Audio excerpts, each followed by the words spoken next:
When you picture a medieval peasant's dinner, you probably imagine a bowl of bland, gray, and utterly boring gruel. For centuries, we've been fed a story of survival, of a people living on the edge, sustained by nothing more than stale bread and thin porridge. It's a bleak picture, painted in shades of brown and gray, a monotonous diet for a monotonous life. But what if that picture, that story we've all accepted, is who's to blame run?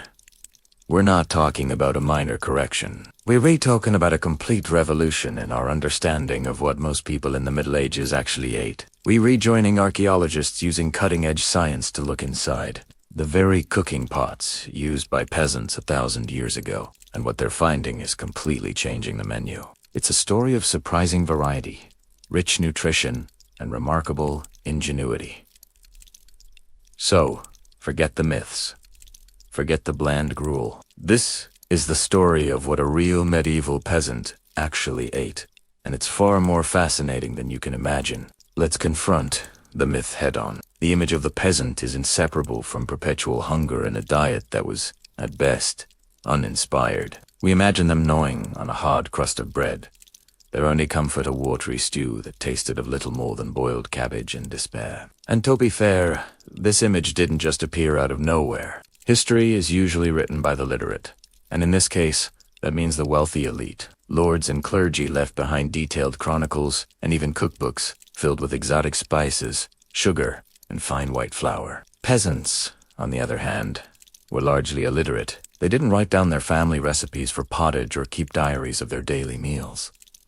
Their history has been told asterisk for asterisk them, not by them. So, our understanding has often been shaped by records of hardship accounts detailing rations during a famine, or clerical warnings about gluttony. And the famines were real.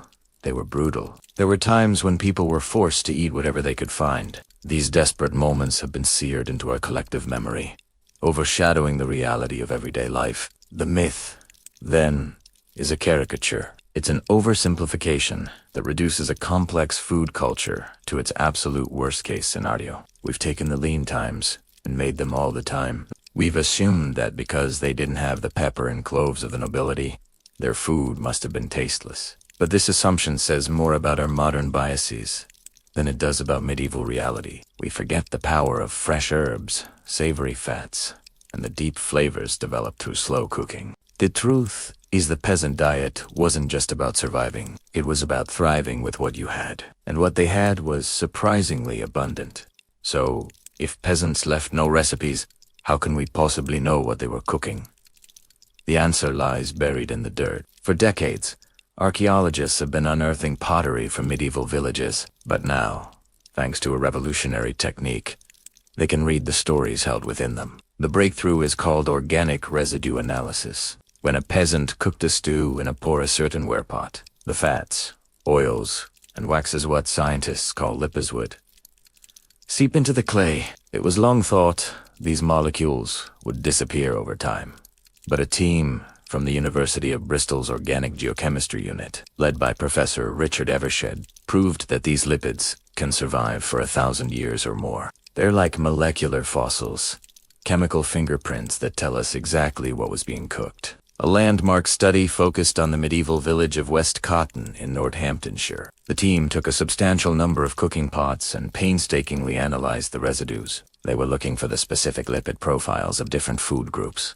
Beef fat has a different chemical signature from pork fat. Cabbage leaves are distinct from turnips. Dairy products like milk, butter, and cheese leave their own unique chemical calling cards. The results were astonishing. They shattered the old myths. The analysis showed that ruminant animals, that is, beef and mutton, were common ingredients in the peasant cooking pot. This wasn't a rare treat. It was a regular occurrence.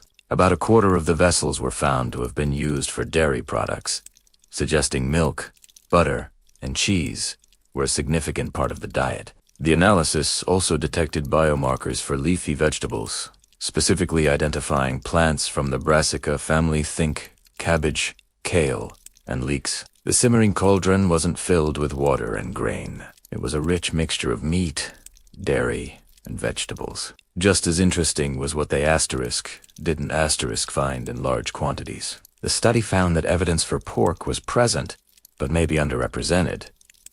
This doesn't mean pigs weren't important. Animal bones found at the site confirm they were raised. The relative lack of pork fat in the cooking pots suggests it was often prepared, differently perhaps, roasted on a spit or preserved as bacon rather than stewed. This simple detail gives us an incredible insight into different cooking methods. The daily stew was for beef and mutton. Pork was for other occasions. This quiet testimony of ancient lipids began to rewrite the entire menu of the Middle Ages. With this scientific evidence, we can now reconstruct the centerpiece of the peasant's world. And forget the thin, watery gruel of the myth. Real pottage was a thick, hearty, and deeply nutritious stew, a complete meal in a single bowl. It was the original one-pot wonder, constantly evolving as it simmered over the hearth for hours, sometimes even days. The foundation was the liquid. While water was common, peasants might use whey leftover from cheese-making for a tangy flavor and extra protein. Sometimes, they'd add a splash of ale, which would impart a malty, slightly sweet depth. Already, we're a world away from bland soup. Into this went the vegetables. The Bristol study confirmed cabbage and leeks, and historical records agree. A peasant's cottage almost always had a small kitchen garden for essentials like onions, garlic, leafy greens, and root vegetables like carrots and parsnips. Slow cooking would break them down, releasing their sugars and creating a savory, aromatic base. Next, to turn the broth into a real meal, grains like oats and barley were added. As they cooked, their starches would be released, thickening the pottage into something substantial. Another ingenious trick was using stale bread. Instead of throwing out a hard crust, a peasant would just break it up and add it to the pot, where it would dissolve and lend its body to the stew. This was the epitome of peasant ingenuity. Nothing was ever wasted. And then, the protein. As the West cotton pots revealed, the most common additions were beef and mutton. A peasant wasn't slaughtering a whole cow for dinner. The meat they used would often be tougher, cheaper cuts. But after slow cooking for hours, these tough cuts would transform. The collagen would break down, making the meat tender and succulent, while its fat melted into the stew, adding incredible richness. This wasn't just a vegetable soup, it was a proper meat stew. The beauty of pottage was its adaptability. It was a living dish, changing with the seasons. In summer, it might be lighter, enriched with fresh herbs foraged from the hedgerows. In winter, it became denser, relying on dried peas, beans, and salted meats to provide sustenance through the cold. The pottage pot was the heart of the home, a constant source of warmth and nourishment. While pottage was the heart of the meal, bread was its essential companion. In the Middle Ages, bread was more than just food. It was a symbol of your place in the world. The word lord itself comes from the Old English *half, meaning loafward or keeper of the bread. His counterpart, the lady, comes from *hlfdej, the loaf kneader. Bread was status. The nobility ate fine, white bread made from sifted wheat flour, known as manchette. It was light, airy, and a conspicuous symbol of wealth. The peasant's loaf was a different beast entirely, known as maslin bread.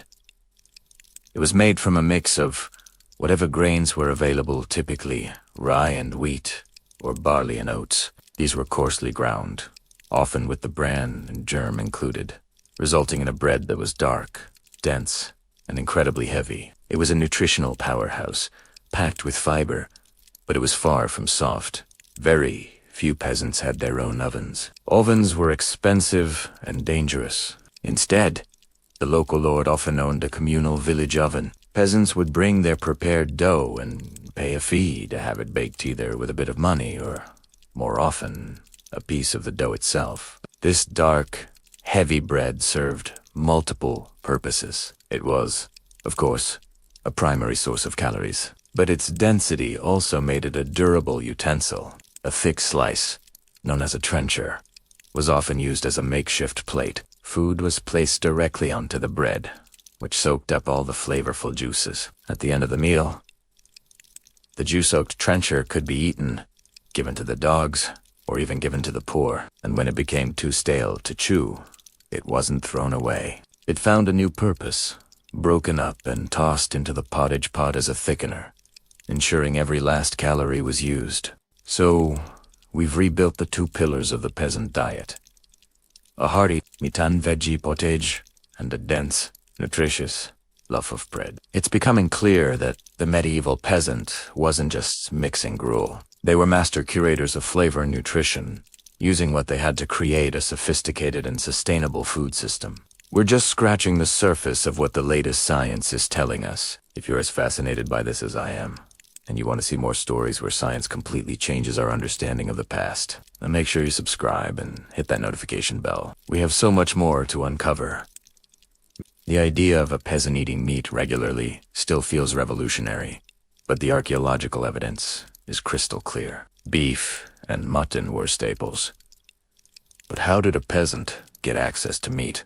Many families would have aspired to own a cow awoken multi-tool. It provided milk, manure for the garden, muscle for plowing, and, at the end of its life, a huge amount of meat. Sheep offered wool, milk, and eventually mutton. Work on the Lord's land, especially during harvest, was often paid for with rations, which frequently included meat. Scraps from the Lord's table, the offal trotters, and head would also have filtered down to the peasants, providing a vital source of protein and fat. Perfect for a slow-cooked pottage. Dairy products were arguably even more central to the diet. The Bristol study found that a quarter of all pots were used for dairy. Since milk was hard to store, it was quickly processed. Butter was a prized commodity for cooking, but even more common was cheese. Forget our modern image of hard, aged cheddar. The most common peasant cheese was green cheese, a fresh, soft, unaged cheese, similar to cottage cheese, or it was made by curdling milk and pressing the curds to remove whey. This green cheese was a fantastic source of protein that could be eaten on its own, crumbled over bread, or stirred into pottage for a creamy, tangy.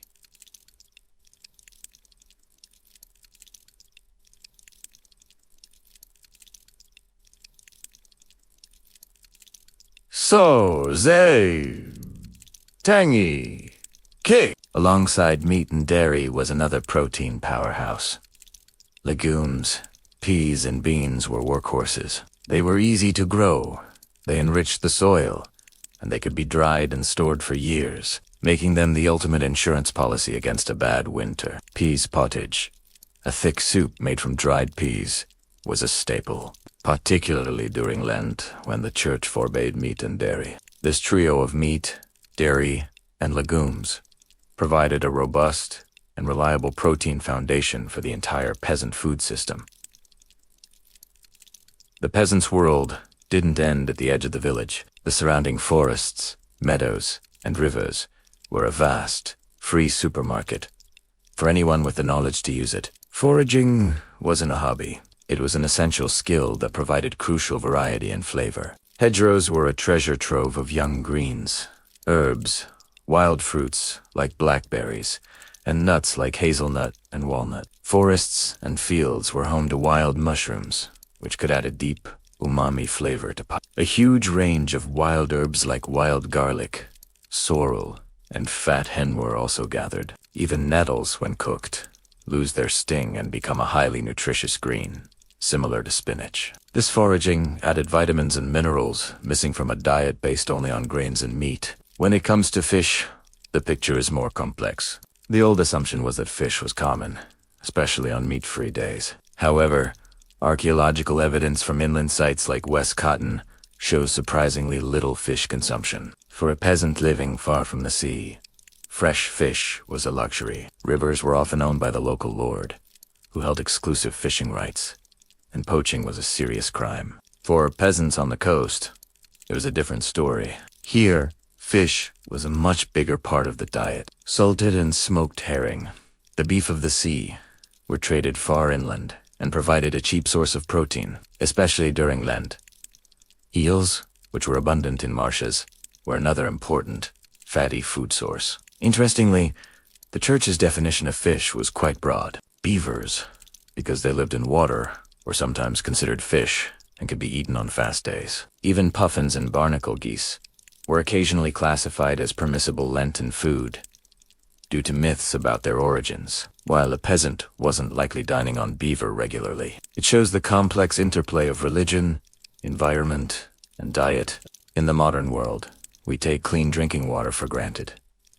In the Middle Ages, it was a risky proposition. Rivers and wells were often contaminated. While people certainly drank water, they knew it could be dangerous. The safest, most common, and most popular drink for everyone from peasant to king was ale. It's crucial to distinguish medieval ale from modern beer. The main difference is the absence of hops, which weren't widely used in England until later in the Middle Ages. Medieval ale was a simple, nutritious brew made from water, malted barley, and yeast. The brewing process involved boiling the water, which killed off dangerous pathogens.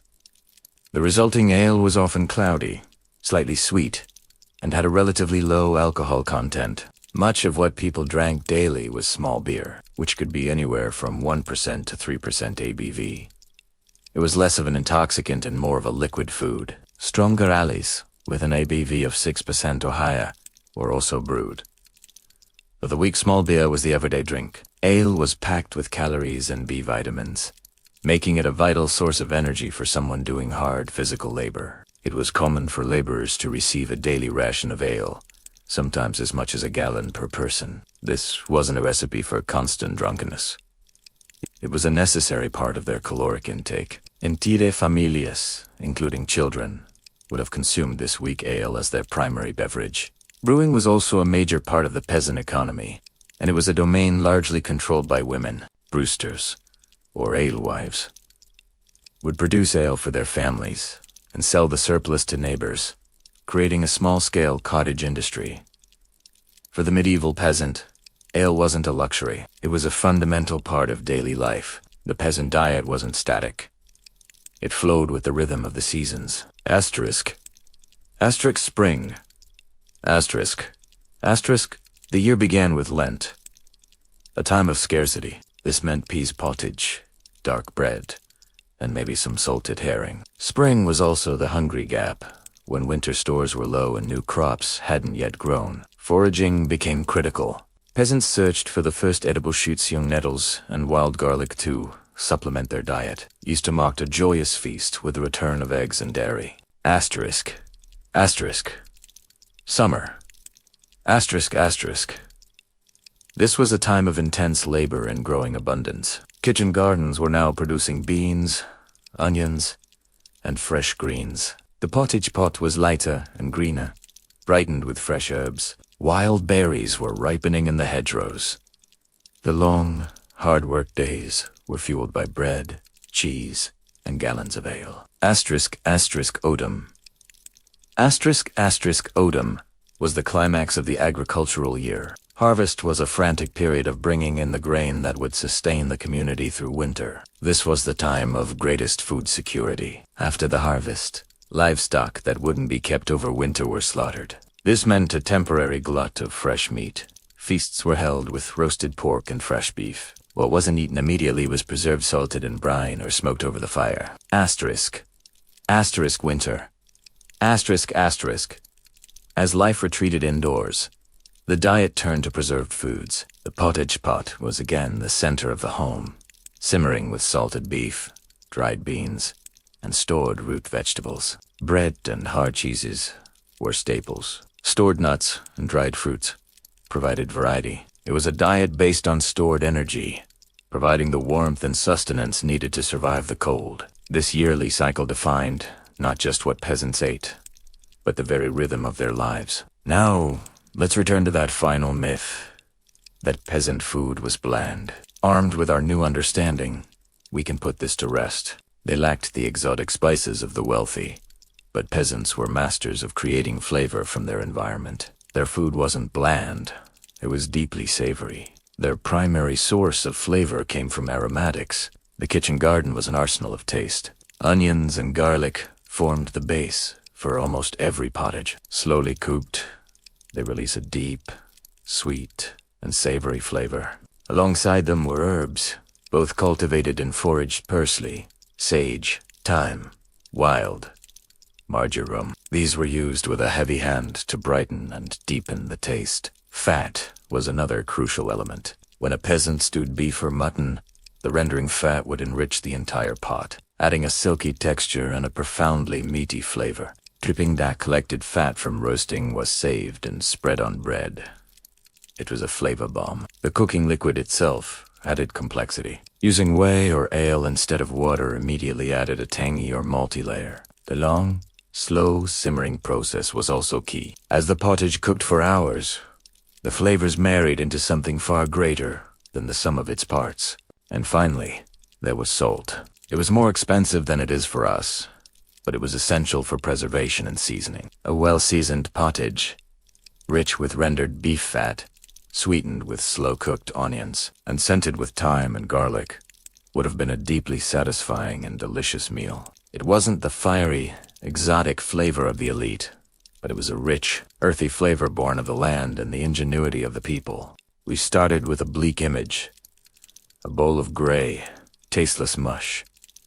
We end with something entirely different, a steaming bowl of pottage, rich with savory beef, thickened with barley, and flavored with sweet onions, garlic, and herbs. On the side, a dense slice of muslin bread, ready for dipping, and a wedge of fresh, tangy green cheese. And to wash it all down, a tankard of nourishing ale. Science, by peering into the microscopic residues in a humble pot, has allowed us to repaint our picture of the past. It has replaced the caricature of survival with a vibrant portrait of resilience. The medieval peasant diet, far from being a punishment, was well-rounded, nutritious, and intimately connected to the seasons. The peasants of the Middle Ages weren't passive victims. They were skilled botanists, knowledgeable foragers, and clever cooks. They understood how to take tough cuts of meat and make them tender. They knew that nothing should be wasted. They lived by a sophisticated and sustainable food philosophy, born of necessity but perfected through generations. Their story reminds us that flavor isn't exclusive to the wealthy. They weren't just eating to survive. They were eating to live. And in many ways, they were eating well.